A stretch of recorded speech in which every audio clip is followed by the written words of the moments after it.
ఇదిలా ఉంటే ఎంసెట్ 2 పేపర్ లీకేజ్కి ప్రభుత్వ నిర్లక్ష్యమే కారణమని తెలంగాణ జేఏసీ చైర్మన్ కోదండరాం అన్నారు. ఈ ఘటనపై సీబీఐ దర్యాప్తు చేయించాలని డిమాండ్ చేశారు. ఎంసెట్ కన్వీనర్ను వెంటనే సస్పెండ్ చేయడంతో పాటు మంత్రులను కూడా బాధ్యులను చేయాలన్నారు. పిల్లల జీవితం అంతా కూడా పరీక్ష చుట్టూ తిరుగుతోందని, నీట్పై ముందే నిర్ణయానికి వచ్చుంటే 2 పరీక్షలు రాయాల్సిన అవసరం వచ్చేది కాదన్నారు.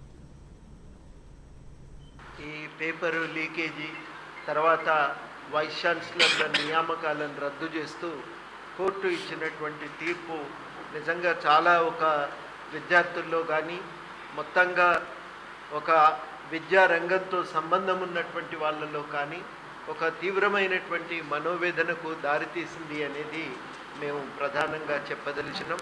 ఇవాళ నిజంగా సెక్రటేరియట్ ముందు వాళ్ళు చేస్తున్నటువంటి ధర్నాలు వాళ్ళల్లో ఉన్నటువంటి ఇవాళ ఆందోళనను అద్దం పెట్టి చూపుతున్నాయని కూడా మనం ఇవాళ అంగీకరించక తప్పదు. ఈ పరీక్ష పైన, ఎంట్రన్స్ పరీక్ష పైన ముందే ఒక నిర్ణయానికి వచ్చుంటే రెండు పరీక్షలు జరపవలసిన పరిస్థితి రాకపోతుండే. అక్కడ ప్రభుత్వం చేసినటువంటి ఒక నిర్లక్ష్య ధోరణిని మేమందరం కూడా దాన్ని తీవ్రంగా తప్పుపడతా ఉన్నాం. జాగ్రత్త పడకపోవటం అనేది చాలా అన్యాయమైనటువంటి విషయం. లక్షల మంది జీవితాలకు సంబంధించిన విషయంలో ఇంతటి అలసత్వం చాలా అన్యాయం అని కూడా మేము స్పష్టంగా చెప్పదలిచినాం.